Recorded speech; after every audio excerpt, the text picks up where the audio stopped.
You see, God uses hidden seasons to prepare us for greater influence and greater fruit. Yung mga panahon na hindi ka nakita ng mga tao, hindi nila napansin, mga hidden seasons yon or hidden moments sa iyong buhay, pero doon nangyari ang pinakamalaking breakthrough sa iyo. Tandaan mo yan, ha? Ang pinakamalaking breakthroughs natin nangyari malayo sa mata ng ibang mga tao. It is when you taught yourself to really pray, and not just pray 3 times a day, breakfast, lunch, and dinner, but to actually pray real prayers. To read the Bible kahit na mahirap siyang basahin. To challenge yourself with discipline, and applying, the principles of the Lord. It is in those moments that nobody saw you. It is during those times na naranasan mo ang pinakamatitinding breakthrough sa buhay mo. Tandaan mo yan. But you persevered, and that is why God acknowledges it.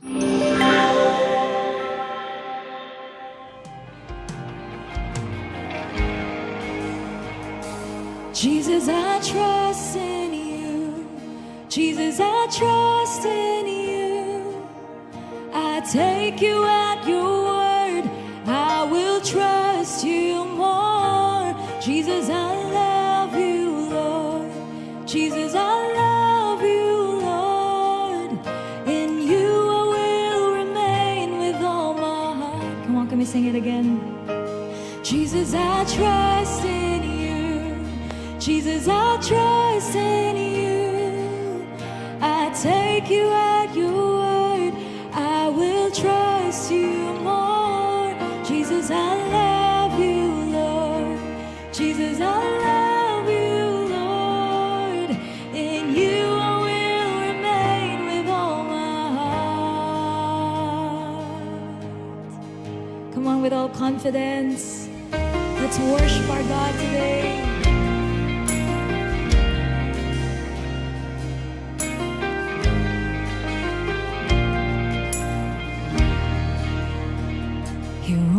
Soul, the Lord is one.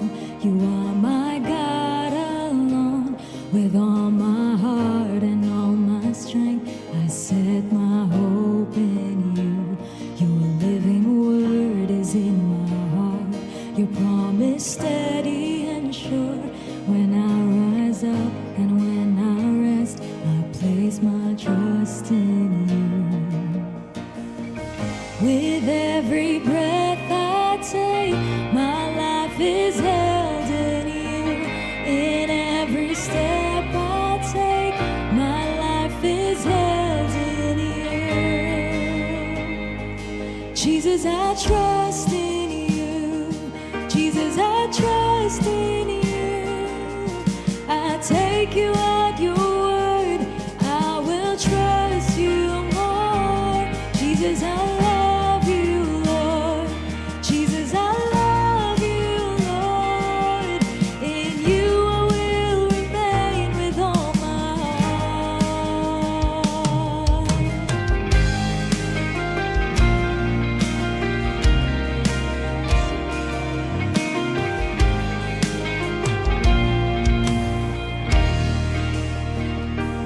When I walk through the day, your name is on my lips. Within my home, within my heart, your truth is what I keep. I'll speak of all you've done. I'll tell of who you are.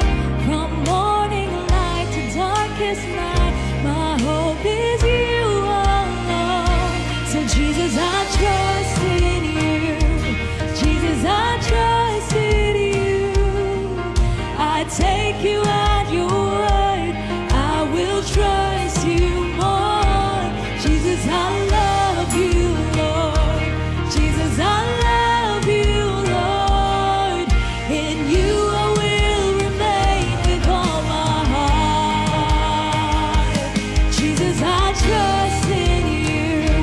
Jesus, I trust in you.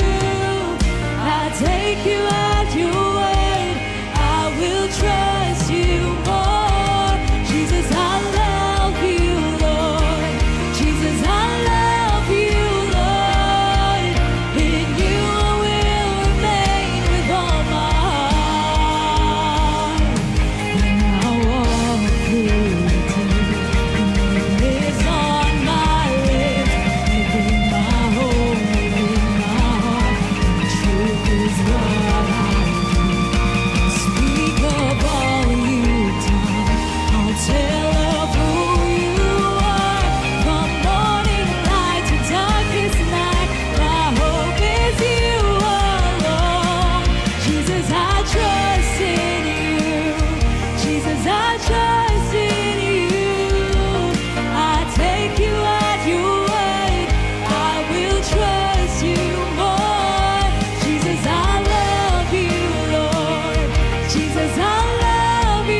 Be the center of my heart.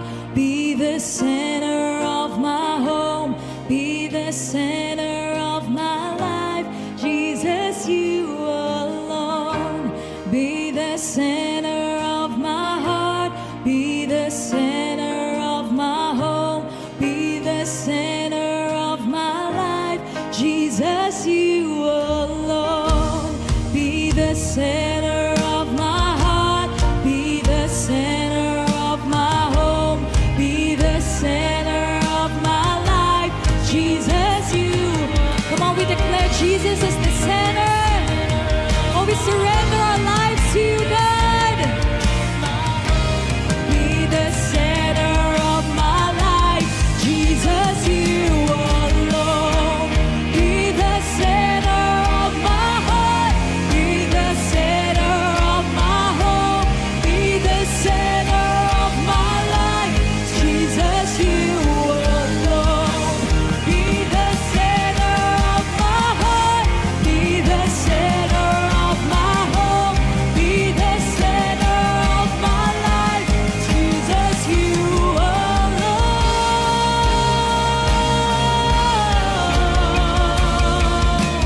Jesus, I trust in you. Jesus, I trust in you. I take you at your word. I will trust you more. Jesus, I love you, Lord. Jesus, I love you, Lord. In you I will remain with all my heart. Jesus, Jesus, I trust in you. Jesus, I trust in you. I take you at your word. I will trust you more. Jesus, I love you, Lord. Oh, Jesus, I love you, Lord. In you I will remain. Be the center of it all. Be the center of my heart. Be the center of my hope. Be the center of my life. Jesus, you alone. Be the center of my heart. Be the center of my hope. Be the center. It's all yours, God. It's all yours. Be the center of my heart. Be the center of my hope. Be the center of my life. Jesus, you alone. Be the center of my heart. Be the center of my home. Be the center of my life. Come on, with every voice we sing. Be the center of my heart. Be the center of my home. Be the center of my life. Jesus, you alone. Be the center of my heart. Be the center of my home. Be the center of my life. Jesus, you alone.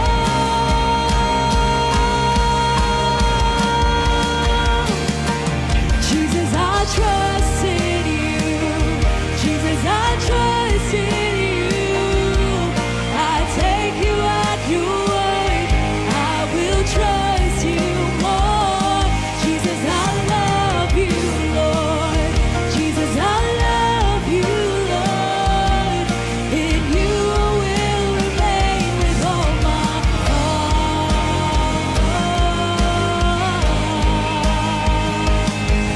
In you I will remain with all my heart.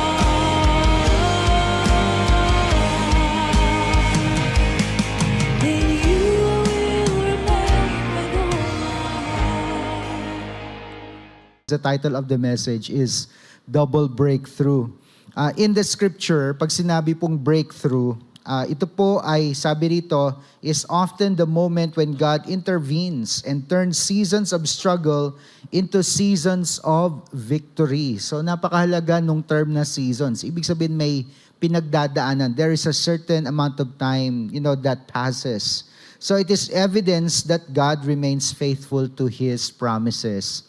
So kung kayo po ay tumanggap na ng anumang breakthrough sa buhay, yan po ay evidence o patunay na tapat si Lord sa kanyang mga pangako. To study double breakthrough. So pag sinabi po natin double breakthrough, it requires fresh faith. Somebody say fresh faith.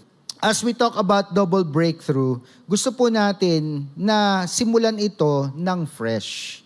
Ibig sabihin, fresh ideas, fresh understanding, fresh faith from the Lord. I'm not saying na magsimula muli tayo sa zero, di ba? Or sa pinakamababang level. Kasi hindi naman po pwede yun. Pero kung nasaan ka man ngayon, tandaan mo na pagdating sa Panginoon Diyos, laging may bago. Di ba? His mercies are new every morning.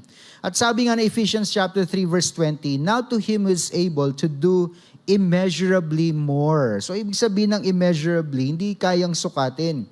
More than all we ask or imagine, according to His power that is at work within us. At napakaganda nga ng description ng Bible pagdating sa power na yan. It is the same power that raised Jesus from the dead. So yan po yung kapangyarihan na kumikilos sa iyo. Yan din yung kapangyarihan na magdadala ng double breakthrough sa atin. So what is God calling us to believe for pagdating nga sa double breakthrough? I just want to go through several things, maybe highlight several, magmula po sa list na ito. Una, double harvest. Kung kayo po ay may background sa pagtatanim sa inyong mga probinsya, alam ninyo na ang harvest ninyo ay hindi hihigit doon sa amount ng seed na inyo pong tinanim, doon po sa inyong palayan o kung anuman type ng crop, right? Diba? There's just no way it's going to go beyond that. Pero, miraculously, ayun ang nilolob para sa atin ng Panginoon Diyos. Ito lang ang tinanim natin, pero dodoblehin niya yung tatanggapin natin. Sino excited doon? Taas nga ang kamay, di ba? How about this? Double discipleship. And for this one, I am excited. Alam niyo po kung bakit? Kasi binibigyan din nga natin ng discipleship sa ating simbahan. And I'm not just saying that the discipleship will double because para sa inyo na hindi pa talaga pumapasok sa discipleship program or journey, hindi ko sinasabi na pag sumama kayo, dodoble na, but not just you, people who are not here in Cornerstone yet, yung mapapasama at mapapabilang pa lang dahil makikilala nila si Jesus, idadagdag sila ng Panginoon sa mga madidisciple natin. I like the next one also, double influence.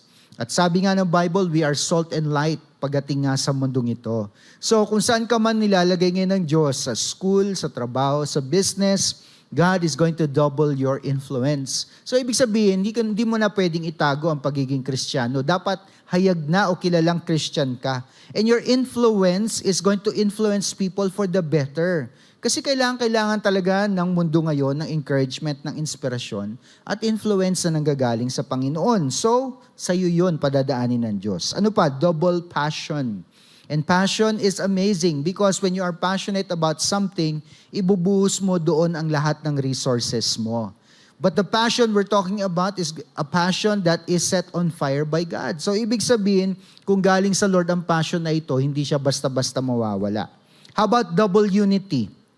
The Bible says, di ba, how good and pleasant it is when brethren dwell together in unity. Pero pag sinabi mong double unity, sobrang tatag na niyan. Kasi ibig sabihin, hindi yan basta-basta matitinag ng kaaway. Even if the enemy comes and sows dissension in our midst, hindi po tayo basta-basta magkakasiraan. Kasi alam natin na pinagtitibay tayo ng Panginoon at pinagbubuklod niya po tayo. Ito po, double sending. Huwag po kayo magkamaling basahin ha, hindi po double spending, double sending, okay? So ibig sabihin, kung tayo po ay nagpapadala ng mga volunteers sa ating mga outreach at ating mga programs, dodoblehin ng Panginoon Diyos. Alam niyo po kung bakit? You know, the harvest is plentiful but the workers are few. Baka ikaw na hindi pa nakapag-volunteer, this is your time to volunteer for something, you know, and give of yourself, you know, to the ministry of God to help others and bless others. And ito po, napakahalaga din, double spiritual hunger. So, ibig sabihin, hindi ka lang satisfied o nakaka-attend ako ng church every Sunday, nakakapag-worship ako kasama ng mga kapatiran sa Panginoon, hindi lang. Hindi ka lang masasatisfied doon. Kasi pagdating sa prayer life mo, sa pagbabasa ng Bible, your own personal worship time, sasabihin mo, Lord, hindi sapat na 5 minutes lang, dadagdagan ko. Pag naging 10 minutes, sabihin mo, hindi sapat, dadagdagan ko para yung Panginoon. And that's important. In 2 Kings 2:9, when they had crossed, Elijah said to Elisha, tell me, what can I do for you before I am taken from you? Ano ang sagot ni Elisha? Let me inherit a double portion of your spirit, or in other words, anointing. Elisha replied. So sabi ngayon sa kanya ni Elijah, parang mahirap yung hiningi mo sa akin. Kasi alam ni Elijah, ang makakapagbigay lang nito ay walang iba kundi ang Panginoon. It is not something that Elijah can pass on, but it is going to be the will of God na siyang masusunod dito. So anong sabi ni Elijah? Kapag nakita mo ko, pag kinuha ko ng Diyos, ibig sabihin, matutupad ang hinihingi mo. Now, nangyari ba na nakita ni Elijah ang pagkuha ng Diyos kay Elijah? The answer is, yes. Kasi ano ba ang sumundo kay Elijah? Chariot of fire, di ba? Nag-aapoy na chariot, tapos pati yung kabayo na humihila dito ay nag-aapoy din. Sumakay doon si Elijah, and then a whirlwind, caught him up and he disappeared. Naiwan ang balabal ni Elijah kay Elisha, at yun ang ginamit niya sa pag-divide ng river. At ano po nangyari? Nangyari din kagaya ng ginawa ni Elijah. So anyway, the point here is that ang request na ito ni Elisha, dapat ganun din ang ating idea pagdating sa Diyos. Ngayong panahon na binibigyan tayo ng Lord ng opportunity to receive a double portion or a double breakthrough from Him. Dapat marunong kang humingi. Diba? Kung ano man yan, kung ano ang ilalagay ng Lord sa puso mo, you should know how to ask God, Lord, give me a double portion of this. Pero tandaan natin, di ba? Hindi lang basta-basta declare, hindi lang basta-basta claim. It is something that you should actually pray for. It is something that God must deposit in your spirit. It is not born out of need or because there is pressure in your life o kaya merong problema. Kaya sabi mo, Lord, hirap na hirap kami sa buhay ngayon. Lord, payamanin mo kami. Hindi ganon ang idea nito. But it is something that is connected to God's calling. It is connected to God's vision. Tandaan po natin, God did not sustain this church for 22 years merely just to survive. He sustained this church to make a great impact in the years ahead. So kung ano man i-deposito ng Lord sa atin ngayon, hindi ito para i-enjoy lang o hindi para sabihin na, oy, look at us, di ba, we made it. But it is something that will be used in the future for the glory of the Lord. Next, double breakthrough is born through faithful endurance. Somebody say faithful endurance. Kaya nga, mahalaga yung panahon ng, paano ba sabihin? Yung panahon na lumaban ka o nag-journey ka. Because there's just no way to shortcut the process. Sa mata ng Diyos, kailangan ma-accomplish yung process. Because the process is equally as important as the actual breakthrough itself. And sometimes, eto nga, naituro ko na, di ba? Yung act of obedience ay breakthrough na siya. Kasi dati hindi ka nga nag-o-obey eh. Then when you actually do something that God requires, that in itself is already victory. That is already you conquering something in your life. So mahalaga po sa atin na maintindihan na ang mga tapat o ang mga tao na lumaban, lalong-lalo na dahil ito ay niloob ng Panginoon para sa kanila, may nilalaan ng Diyos na breakthrough para sa mga kagaya po ninyo. In Galatians 6:9, let us not grow weary of doing good, for in due season, again, there's that term season, so time is always a factor. We will reap if we do not give up. Kaya sabi mo sa katabi mo, do not give up. Throughout the Bible, people, di ba na, alam mo yon, people that were highlighted in the Bible, marami sa kanila, they went through seasons of difficulty before God actually brought them into a time of greater blessing. First example natin, si Job. Kay Job, talaga very evident, double restoration. How many days did it take for everything in Job's life to disappear? Ang sagot ay isang araw. Diba? That's the story. Diba? Si Satan, sabi niya, si Job, kaya lang naman ganyan yan kasi pinagpapala mo. Kasi binless mo siya. Sabi ng Diyos, o sige, di ba? Patunayan mo, di ba? Huwag mo lang siyang papatayin. Patunayan mo na hindi niya na ako kayang mahalin at hindi niya na ako sasambahin. Alisin mo ang lahat sa kanya. Huwag mo lang siyang papatayin. That was the deal, right? Just do not take his life. So in a single day, his servants begin to report back to him, di ba? All your cattle are dead. All your children are dead. Ganun po, di ba? Yung mga naging report. And it was devastating. Ang naiwan na lang sa buhay ni Job, walang iba kundi ang kanyang asawa. But sabi po dito, after tremendous loss and suffering, God restored Job and gave him twice as much as before. Pero hindi naging madali ang journey na ito. In Job 42 verse 10, ito po yung double restoration. After Job had prayed for his friends, the Lord restored his fortunes and gave him twice as much as he had before. Grabe, no? Kailangan mawala lahat. Tapos, Job wasn't actually perfect in his declaration of faith unto the Lord. Kasi may mga punto din sa kwento na nape-pressure na rin siya sa wife, sa kanyang mga kaibigan, di ba? Sabi nga ng wife, why don't you just curse God and die? Pero hindi niya po ginawa iyon, right? And in the end, ni-restore, pabalik sa kanya ng Lord, ang lahat ng nawala sa kanya 2 times more than what he had before. Joseph, kilala natin si Joseph, again, from the Old Testament. His journey from prison to palace is something that is truly extraordinary. Diba? In fact, if you're going to study a character in the Bible, pagdating po sa katuwiran, kabanalan, katapatan sa Panginoon Diyos, si Joseph po, napakagandang pag-aralan. Alam niyo kung bakit? Kasi wala kang makikita sa kwento niya na dungis man lang. Tama, di ba? Hindi kagaya ni David. For example, David failed later on in life. He was not perfect. Even Solomon, in all his wisdom, committed mistakes kasi napakadaming niyang babae sa buhay niya. And when I say he had wives and he had concubines, at the same time. Pero pagdating kay Joseph, napakaganda po talaga ng kwento niya. Pero napakahirap din ng kanyang simula.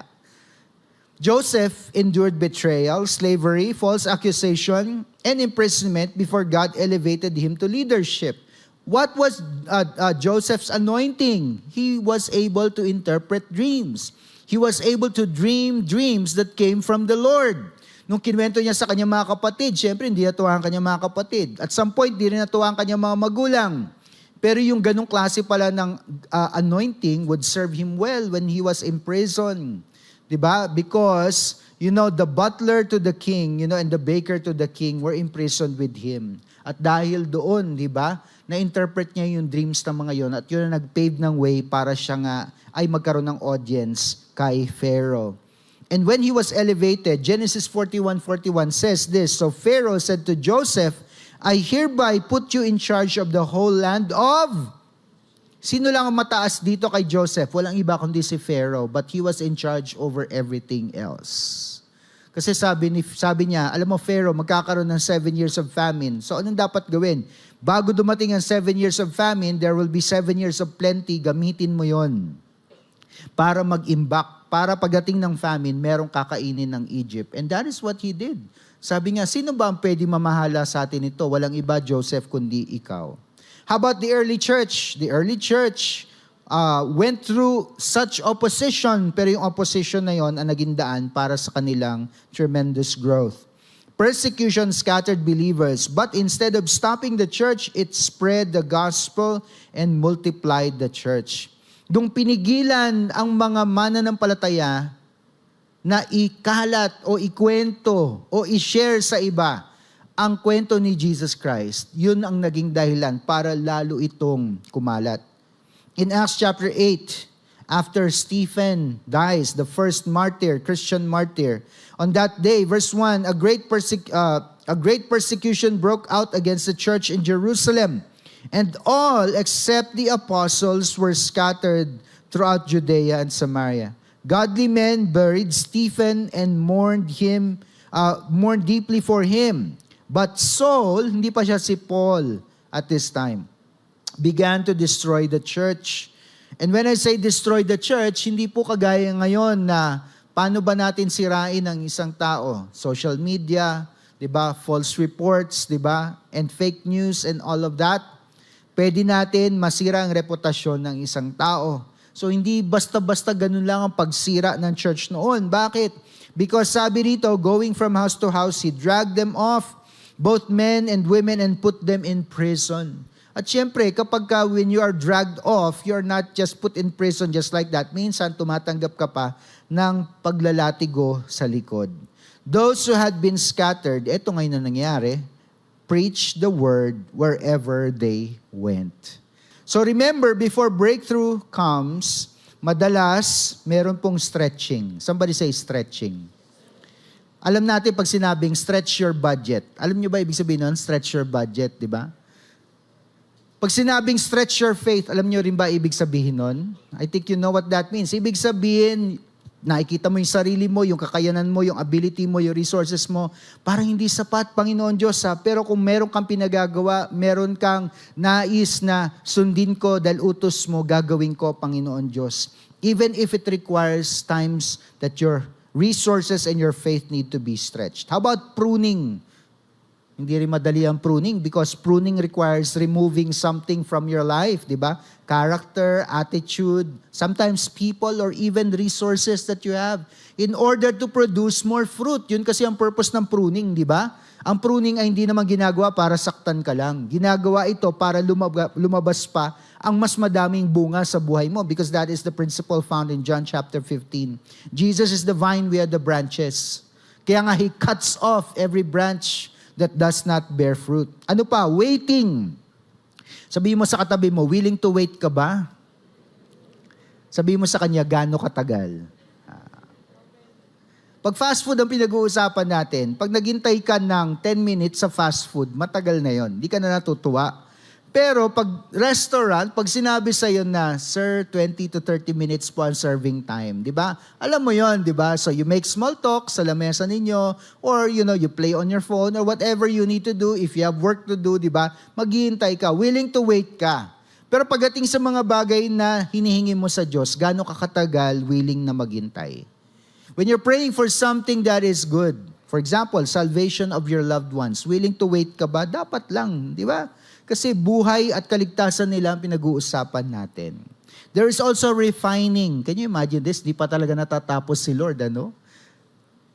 Maganda na nga nangyayari, i-refine pa. Well, that's the purpose of refining. Palabasin ang pinakamaganda na pwedeng lumabas sa buhay mo. And let me tell you this, kahit okay na okay ka na ngayon spiritually, kahit malayo na narating mo, hindi pa rin tapos si Lord sa'yo.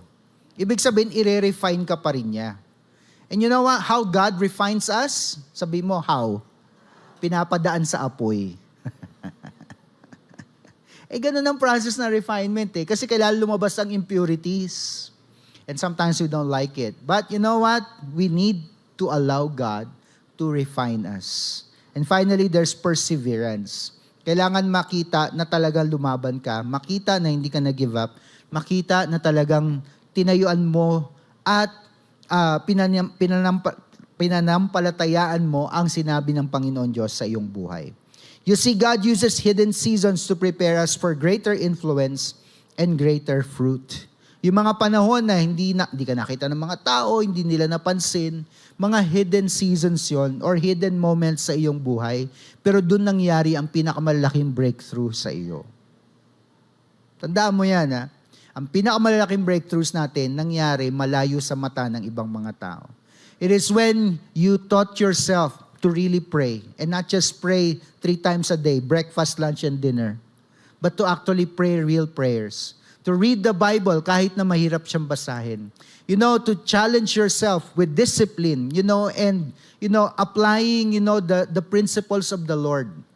It is in those moments that nobody saw you. It is during those times na naranasan mo ang pinakamatitinding breakthrough sa buhay mo. Tandaan mo yan. But you persevered, and that is why God acknowledges it.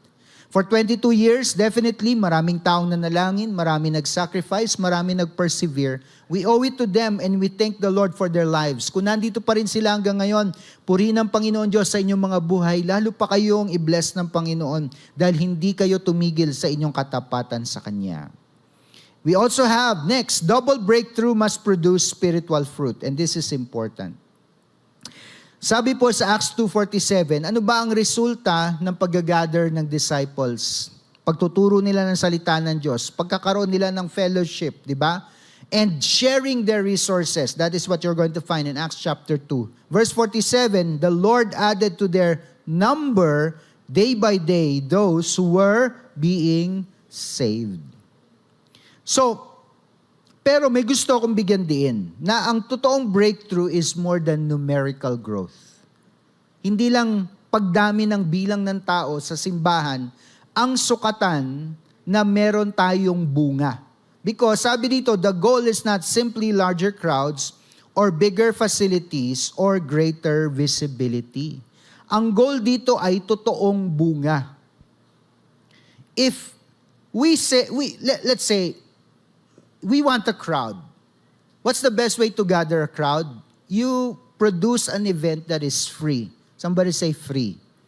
Tapos pag nilabas mo yung mga poster mo at mga promotional material mo, lakihan mo talaga yung word na free. Tatauhin ka. Kahit di ka sikat, kahit di ka kilala. Pupunta sila. Bakit? Sabihin mo sa katabi mo, bakit? Ang sagot, libre kasi. Tama? So people come. Let's say we gather 2,000. Pwede natin sabihin, wow, ang galing-galing. 2,000 people came to our event. Pero hindi yun ang sukatan ng fruit. Ang sukatan ng fruit is this.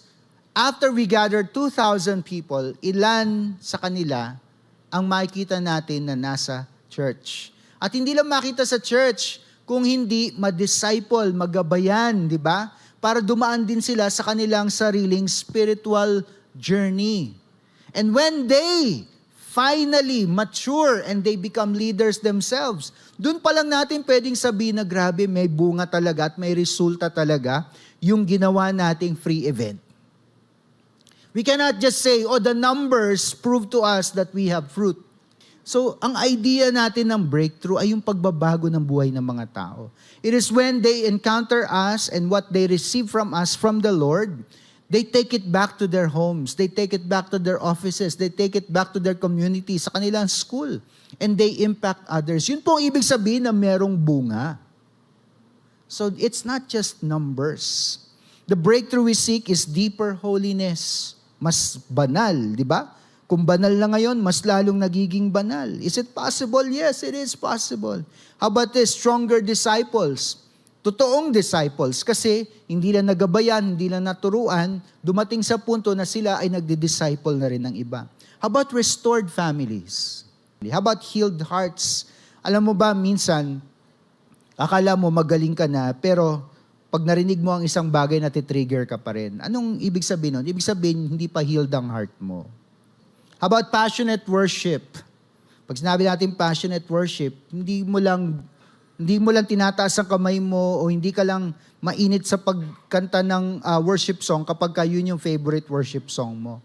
No, because worship is a mindset. It is a lifestyle. It's not a song. How about bold evangelism? Baka panahon na para, alam mo yon, you get out of your way or go out of your way rather to share the gospel with people that you have been with for a long time. Your friends, your classmates, your co-workers, and of course, genuine revival. When you come from church, paglabas mo dyan, may bad news kang matatanggap. Instead na magmukmok, sabi mo, can we ask somebody to pray with us? Pastor, can you pray for me? We're going through a difficult time.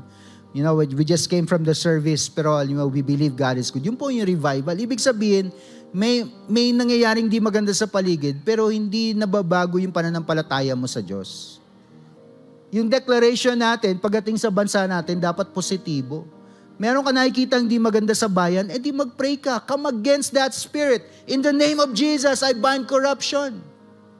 Dapat ganun ang panalangin natin. Dapat ganun ang mindset natin. Pag ganun ka mag-pray, kapatid, maniniwala ako na may revival sa buhay mo. Because the situation around you does not change your faith or affect your faith. All the more when something bad happens, you rise up, with fire in your hearts and say, Lord, anong ginagawa ng kaaway sa amin, di kami papayag, we come against it in Jesus' name. Yan, sasabihin ko sa'yo, may revival ka. Pag may revival sa buhay mo, kapatid, yung kabanalan, yung kabutihan, dala-dala mo kung saan. And you want to propagate it as much as you can. The God who sustained this church for 22 years is the same God who will lead it into its next season. At excited ako. Sana excited din po kayo.